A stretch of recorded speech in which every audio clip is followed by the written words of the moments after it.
a great, will have some good meaning to each of you. And not only that, but our award winner was also of the generation that he was actually here when Dr. Dooley was here at Notre Dame as well. So that's a great bonus that we have for this for our award winner. So unfortunately, the award winner is unable to be here tonight, to be here with us. So I'd like to introduce Steve Rogers, who's a class of 1968 at Notre Dame. Steve nominated this year's award winner and has been a true advocate for him. That means that he used to email me 2 times a week saying, "Jack, where are we with my nomination?"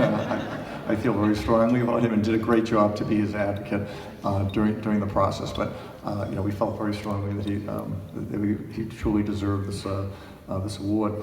So with that, I'd like to have Steve Rogers come up and tell us a little bit more about this year's recipients of GALA's Award for Distinguished Academic Achievement, Professor Joe PEQUIGNEY, class of 1944.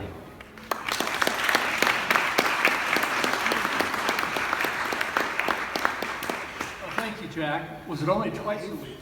I thought maybe more than that, but anyway. And thank you for introducing myself and then Joe. I'm honored to accept the distinguished, thank you. I'm honored to accept the Distinguished Academic Achievement Award on behalf of Joe PEQUIGNEY at this special GALA event, and momentarily to read a statement, an acceptance statement on his behalf. And personally, I'm also glad to be here at Notre Dame for the first time in many years, and with my partner Larry, who has never seen Notre Dame and is getting to today, a place that has so many good memories for me. Joe PEQUIGNEY is Professor Emeritus of English at Stony Brook University at the State University of New York, where he taught for 35 years until retiring in 1995. Joe received a BA from Notre Dame in 1944 in English. He later received an MA from the University of Minnesota and a PhD from Harvard. Joe and Stephen Mays, a photographer, have been together for almost 49 years and have been married for the last 8. Joe's published criticism and scholarship in the graduate and undergraduate courses he taught have mostly been on topics in Renaissance English literature. The main exception to that are his writings on Dante, which are also discussed below. Joe's best-known publication is his book, Such Is My Love, University of Chicago Press, 1985. I got to know Joe, and am here for him tonight by a lucky chance.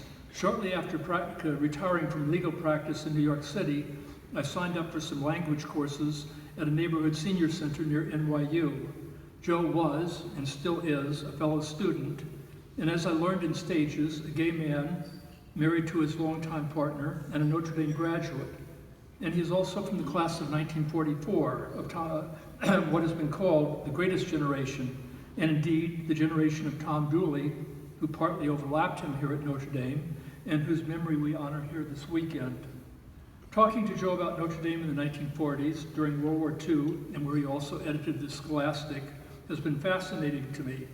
But what most amazed me was the accidental discovery, actually from a friend of mine who is a Notre Dame graduate and a Shakespeare scholar, to discover Joe's scholarship, which he had never talked about. Joe was very much a pioneer in LGBT studies. He shined a light where earlier scholars had not on 2 major figures in world literature, Dante and Shakespeare, so that today we know that their works are nuanced in ways that had not been previously recognized. And in the case of Shakespeare, that we as gays and lesbians can lay claim to one of his masterpieces. Dante's Divine Comedy is vast in scope, and same-sex themes are just a small part. But if you check out the poetry section of, well, the Notre Dame bookstore, as I did this afternoon, you will find that the scholarly translations of Dante cite to Joe's work in those sections that concern same-sex love, or same-sex. Well, Joe would say, and Dante, love didn't so much enter. It was a discussion of sodomy, but more on that in a moment. Joe's Shakespeare scholarship, specifically his book-length study of the sonnets, is his major achievement and is widely cited. The Oxford Shakespeare scholar Catherine Duncan Jones wrote, "Not until the American Joe PEQUIGNEY's Such Is My Love was a homoerotic reading of Shakespeare's sonnets positively and systematically championed." Or another critic is 2010, it is stunning to realize that the now seemingly obvious interpretation of the first 126 of Shakespeare's sonnets as motivated by homoerotic passion was only given sub rosa attention until the publication of Joe PEQUIGNEY's Such Is My Love. And with that, I'll proceed on with Joe's statement. T.S. Eliot wrote, "Dante and Shakespeare divide the modern world between them. There is no third." And yet both writers deserve acclaim for achievements that the laudatory Eliot knew nothing about. These consist of an extraordinary and original treatment of homosexuality, of same-sex themes, that each in his own way produced. Dante had only the word sodomy. Homosexuality in Italian did not exist. While he considers sodomy sinful, in Purgatorio it is a sin of lust, the least of the 7 capital sins, and no worse or different from heterosexual lust. Moreover, every other sin is more reprehensible than either hetero or homosexual transgressions. The repentant homo and heterosexual souls on the same topmost ledge of Mount Purgatory are alike being purified in fire for sainthood in paradise. One way to understand the revolutionary nature of Dante's view of sodomy in Purgatorio is to compare it with his very different earlier view of the same sin in Inferno.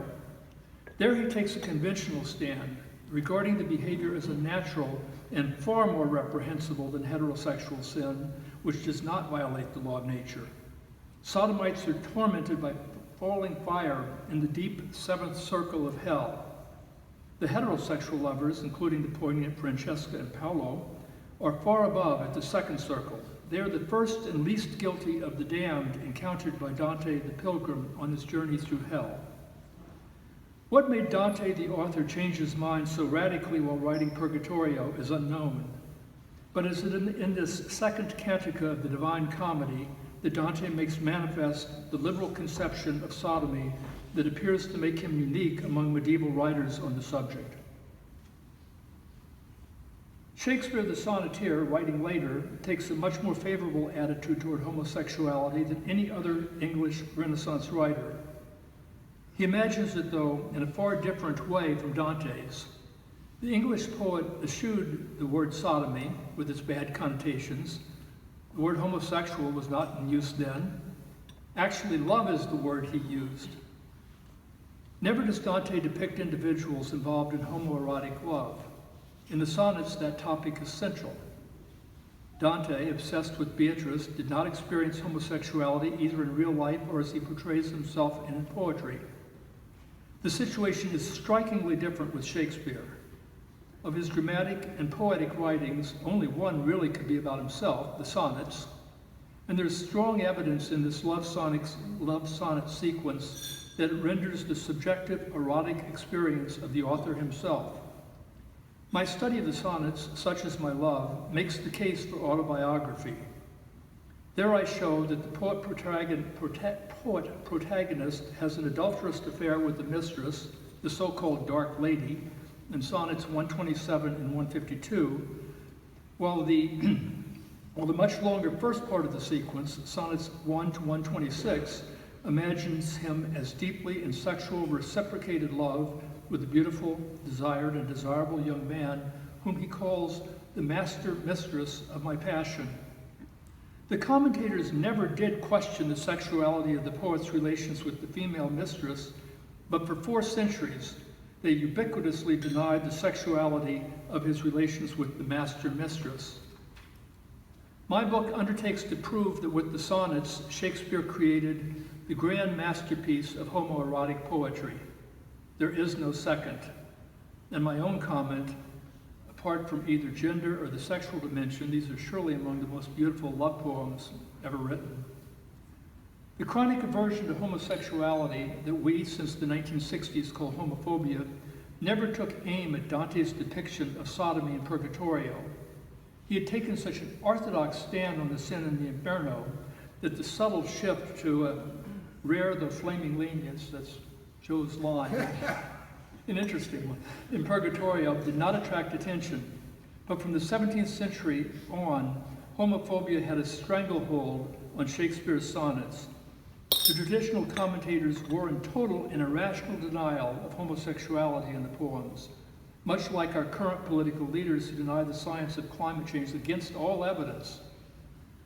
How could scholars, critics, editors, and teachers for hundreds of years have consistently and unanimously rejected the homoeroticism so overt in Shakespeare's sonnets?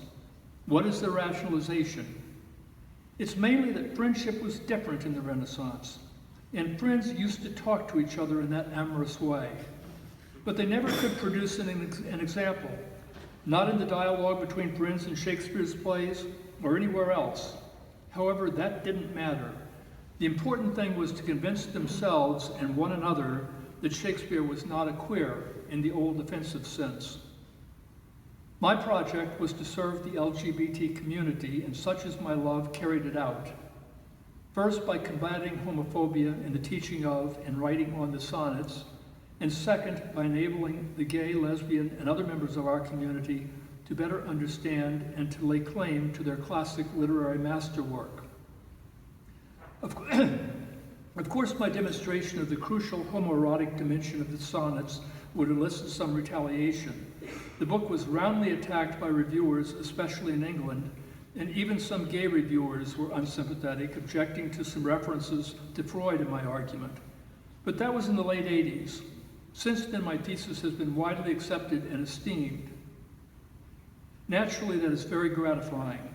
However, never before have I received an award honoring my study of Shakespeare's sonnets and acknowledging its influence.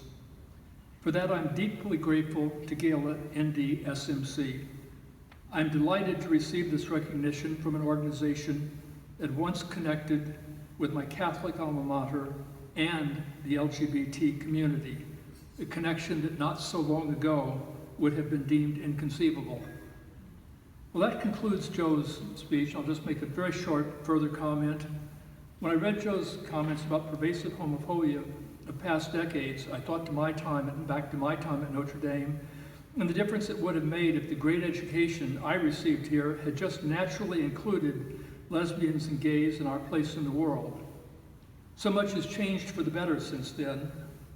Every 2 years, GALA honors those who have helped in significant ways to bring about such change. Joe is surely one of them, and I'm honored to accept this award for him. Thank you.